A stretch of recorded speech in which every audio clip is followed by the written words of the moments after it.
বন্ধুরা, সম্পূর্ণ পর্ব দেখতে চ্যানেলটি সাবস্ক্রাইব করুন।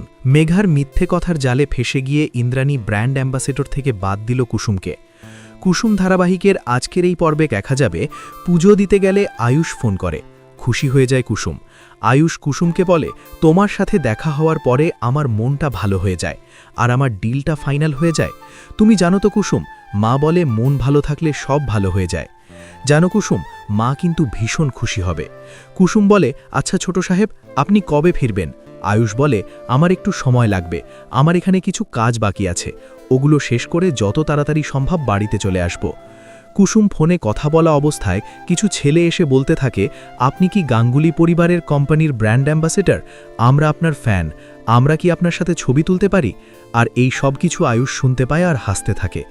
আয়ুষ বলে, বাবা কুসুম, এরপর থেকে তো তোমার বাহিরে বেরোনো কষ্ট হয়ে যাবে, যেভাবে তোমার ফ্যান বেড়েছে। কুসুম লোকগুলোকে বলে, হ্যাঁ, আপনারা আমার সাথে ছবি তুলতে পারেন। এরপর দেখা যায় লোকগুলো কুসুমের সাথে অসভ্যতামি করতে থাকে। কুসুম বলে, এ কি, আপনারা কি করছেন? একটু দূর থেকে আমার সাথে ছবি তুলেন। লোকগুলো আজেবাজে কথা বললে সব কথা শুনতে পায় আয়ুষ। আয়ুষ বলে, কুসুম তুমি ওখান থেকে দূরে পালাও। আর এই দিকে দেখা যায় মেঘা দূর থেকে দাঁড়িয়ে সব কিছু দেখছে। লোকগুলো বোতল থেকে কালি ছুঁড়ে মারে কুসুমের মুখে। দূর থেকে দাঁড়িয়ে আমি একা বলতে থাকি, ব্র্যান্ড অ্যাম্বাসেডর হিসেবে তোমার যাত্রা এখানেই শেষ। ব্র্যান্ড অ্যাম্বাসেডরের মুখে কালি মেখে দিয়েছে জনগণ। এই মুখটা তুমি আর কাউকে দেখাতে পারবে না কুসুম সরকার। এদিকে দেখা যায় অনেকগুলো লোক এসে নানা রকমের কথা বলতে থাকে কি দরকার ছিল ছেলেদের সাথে ছবি তোলার। আরেকজন বলে, এই তো গাঙ্গুলি কোম্পানির ব্র্যান্ড অ্যাম্বাসেডর। এদিকে দৌড়ে মেঘা আসে লোকজনকে বলতে থাকে, কি হয়েছে, আপনারা এখান থেকে চলে যান। মেঘা কুসুমকে বলে, আমার দিকে তাকাও, কি হয়েছে তোমার, দেখি তোমাকে। এরপর দেখা যায় মেঘা সেখানে থাকা লোকজনকে বলতে থাকে, কি ব্যাপার, আপনাদের এখানে একটা মেয়েকে কতগুলো ছেলে এমন ব্যবহার করলো, আপনারা একটু হেল্প করলেন না? আপনারা সবাই দাঁড়িয়ে দাঁড়িয়ে দেখলেন, কেউ একটু সাহায্য করলেন না, এখান থেকে চলে যান। এরপর সেখানে থাকার লোকজন চলে গেলে মেঘা কুসুমকে বলতে থাকে, তোমার কিচ্ছু হবে না কুসুম, আমি তোমার সাথে আছি। আর এইদিকে কুসুম আয়ুষকে বলতে থাকে, ছোট সাহেব। কান্না করতে থাকে কুসুম, কিছু বলতে পারে না। তখন আয়ুষ বলে, তোমার কিচ্ছু হবে না, আমি তোমার সাথে আছি। কুসুম কিছু বলতে না পারলে মেঘা বলে, আমাকে দাও, আমি আয়ুষের সাথে কথা বলি।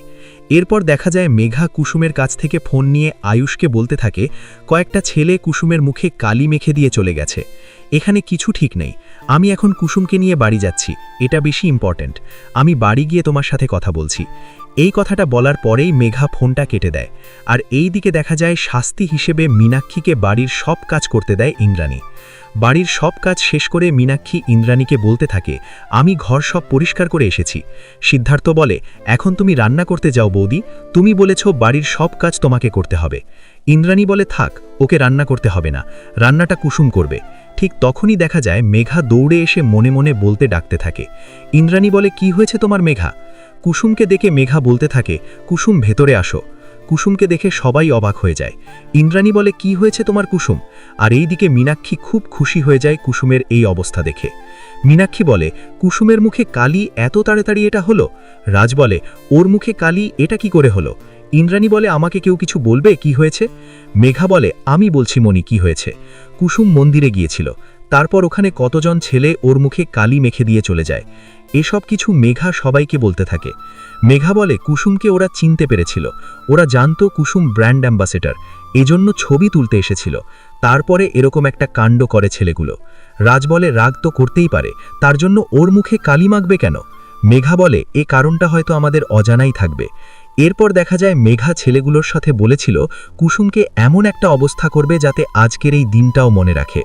ছেলেগুলোকে টাকা আর কালি দেয় মেঘা। ছেলেগুলো মেঘার কথা অনুযায়ী কাজগুলো করে থাকে। এই সবটা করিয়েছে মেঘা, কিন্তু বাড়িতে এসে এমন একটা অভিনয় করে যেন মেঘা কিছু জানেই না। মেঘা অভিনয় করে বলতে থাকে, মনি, আমাদের পুলিশকে সবটা জানানো উচিত। আজকে ছেলেগুলো কুসুমের মুখে কালি দিয়েছে, কালকে হয়তো অন্য কিছু করবে। ইন্দ্রাণী বলে, শুধু শুধু এগুলো নিয়ে কিছু বলো না, কিচ্ছু হবে না। ইন্দ্রাণী কুসুমকে গিয়ে বলে, ঘরে গিয়ে মুখটা পরিষ্কার করো, আমি তোমার সাথে আছি, তোমার কিচ্ছু হবে না। কুসুম সেখান থেকে চলে গেলে মেঘা ইন্দ্রাণীকে বলতে থাকে, আজকে কুসুমের সাথে যা হয়েছে তা ঠিক হয়নি, ও এমন কিছু করে বসবে না তো? তখন ইন্দ্রাণী বলে, না, ও কিছু করবে না, ও ভয় পাওয়ার মতো মেয়ে নয়, ও ভীত না। মেঘা বলে, মনি, আজ কুসুম যে সিচুয়েশনে পড়েছে, আগে তো এরকমটা হয়নি, এটাও আমাদের ভেবে দেখতে হবে। আজ যদি কুসুম কিছু করে বসে, তার সব দায়ভার পড়বে গাঙ্গুলি পরিবারের ওপর। আজকে ওর যা হয়েছে, এটা হয়েছে একমাত্র ও কোম্পানির ব্র্যান্ড অ্যাম্বাসেডর হয়েছে এজন্য। আজ আমি কুসুমের সাথে ছিলাম, কাল যদি ওর সাথে কেউ না থাকে তখন ওর কি হবে? কুসুম কিন্তু সামলাতে পারবে না। রাজ বলে, আচ্ছা তুমি কি বলতে চাইছো বলো তো মেঘা? মেঘা বলে, আমরা যে কোম্পানির ব্র্যান্ড অ্যাম্বাসেডর হিসেবে বোঝাটা কুসুমের উপর চাপিয়ে দিয়েছি, সেটা ওর উপর অন্যায় হয়ে যাচ্ছে না তো? এই বোঝা থেকে কুসুমকে মুক্ত দেওয়া উচিত মনি। আপনি খারাপ ভাববেন না, আমি জানি কুসুম কোম্পানির জন্য পারফেক্ট। আজ কুসুম যে সিচুয়েশনে পড়েছে, তারপরেও কি কুসুমকে আমাদের কোম্পানির ব্র্যান্ড অ্যাম্বাসেডর নামে ব্যবহার করা উচিত হচ্ছে? মেঘার এসব কথা ইন্দ্রাণী শুনতে থাকে, কিছু বলে না। মীনাক্ষী মনে মনে বলতে থাকে, আচ্ছা এই সব কিছু বৌদির হবু বউয়ের কাজ নয় তো? আচ্ছা আমার মাথায় এসব বুদ্ধি কেন আসে না বুঝি না। আর এই দিকে দেখা যায় কুসুম ঘরে এসে মুখটা ধুয়ে দীপালিকে বলতে থাকে, পিসি বারবার আমার সাথে এরকমটা কেন হয়? আমি কি কোনো দোষ করেছি?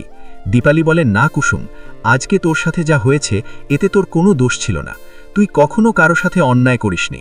এই পৃথিবীতে দুই ধরনের মানুষ থাকে, ভালো মানুষ আর খারাপ মানুষ। এই দুই ধরনের মানুষের সাথেই আমাদের চলতে হয়। ভালো মানুষের সংখ্যা যেমন বাড়তে থাকে, খারাপ মানুষের সংখ্যাও তেমনি বাড়তে থাকে। এ ধরনের ঘটনা যুগ যুগ ধরে হয়ে আসছে কুসুম। দীপালি কুসুমকে জড়িয়ে ধরে বলতে থাকে, কুসুম তোকে দৃঢ় হতে হবে। আজকের এই সিচুয়েশনটা তোর ওপর কোনো প্রভাব যাতে না ফেলে। কুসুম কান্না করে বলতে থাকে, আমি তো কারো কোনো ক্ষতি করিনি, তাহলে ওরা আমার সাথে কেন এরকমটা করলো? আমার মনে হচ্ছিল আমাকে কোনো বিষাক্ত সাপ কামড়াচ্ছে। কুসুম অনেক কান্নাকাটি করলে দীপালি বলে, যারা এরকম অন্যায় করেছে তাদেরকে শাস্তি পেতেই হবে। এই দিকে দেখা যায় ইন্দ্রাণী অনুশ্রীকে ডাকে। অনুশ্রীকে বলে, তোমাকে আমি ডেকেছি কারণ তুমি এই বাড়ির বউ আর কুসুমের বন্ধু, সেজন্য আমি চাই তুমি এই আলোচনায় থাকো। ইন্দ্রাণী মেঘাকে বলে, আচ্ছা কুসুমের যখন এই অবস্থা হলো তখন কি তুমি কুসুমের সাথে ছিলে? মেঘা বলে, না, তখন আমি ওর সাথে ছিলাম না। যখন এই ঘটনা ঘটে যায় তারপরেই কুসুমের সাথে আমার দেখা হয়, এজন্যই ওর জন্য আমার খারাপ লাগছে। তখন ইন্দ্রাণী বলে, এতে তোমার কোনো দোষ নেই। ইন্দ্রাণী বলে, আচ্ছা সেখানে কি হয়েছিল সবটা খুলে বলো আমাকে। এরপর মেঘা সবটা বলতে থাকে। মেঘা বলে, আমাকে বারবার বলছিল আমি তো দেবী মায়ের সেবা করতে এসেছি, তাহলে বারবার কেন আমার সাথে এরকমটা হচ্ছে? এই ব্র্যান্ড অ্যাম্বাসেডর তো আমি হতে এখানে আসিনি। মেঘা বলে, আমি কি বলবো ওকে, আমি কিছু বুঝতে পারছি না। আমার মনে হচ্ছে এই সব কিছু ওর ওপর বাড়তি বোঝা হয়েছে। অনুশ্রী জানা কিন্তু মেঘা এত হাসি মুখে কোম্পানির ব্র্যান্ড অ্যাম্বাসেডর হয়েছে। মেঘা বলে, দেবীমা বলেছে বলে হয়তো এ কথাটা ফেলতে পারেনি। অনুশ্রী ইন্দ্রাণীকে বলে, মনি, এসব কিছু শুনে আমার মনে হচ্ছে কুসুম এসবের যোগ্য না। ও সবাইকে খুশি রাখতে ভালোবাসে। আমার মনে হয় মেঘা সত্যি কথা বলছে। ইন্দ্রাণী মেঘার কথা শুনে বলতে থাকে, আমি সবটা বুঝতে পেরেছি, এবার সময় হয়েছে সিদ্ধান্ত নেবার। অনুশ্রী, সবাইকে নিচে ডাকো, আমার কথা আছে, আমি সবার সাথে কথা বলবো। এরপর দেখা যায় সবাই একসাথে হলে কুসুমকে ইন্দ্রাণী বলতে থাকে, তুমি ঠিক আছো তো? একদম ভয় পাবে না, তোমার শরীরে আমার রক্ত বইছে। তোমার সাথে কি হয়েছে সবটাই আমাকে মেঘা বলেছে, আসলে দোষটা আমার। কুসুম বলে, আপনি কি বলছেন এসব? দেবীমা তখন ইন্দ্রাণী বলে, সত্যি আমি ভুলে গিয়েছিলাম তুমি কোথা থেকে এসেছো। আমি জোর করে তোমার উপর কোনো কিছু চাপিয়ে দিতে চাই না। আমাকে মেঘা সবটা বলেছে। তুমি মেঘাকে কি বলেছ? মেঘা আমাকে বলেছে তুমি এই বাড়িতে কাজ করতে এসেছো, আমার সেবা করতে এসেছো, ব্র্যান্ড অ্যাম্বাসেডর হতে চাও না তুমি, তোমার উপর এসব চাপিয়ে দেওয়া হয়েছে। কুসুম মনে মনে বলতে থাকে, আমি তো এসব মেঘা ম্যাডামকে বলিনি। কুসুম ইন্দ্রাণীকে বলতে গেলে তখনই মেঘা এসে বলে, তোমাকে কিচ্ছু বলতে হবে না, আমি সবটা মনিকে বলেছি। আর এইদিকে মীনাক্ষী বলতে থাকে, আমার মনে হচ্ছে এসব কুসুম বলেনি, এসব কি হচ্ছে আমি কিছু বুঝতে পারছি না।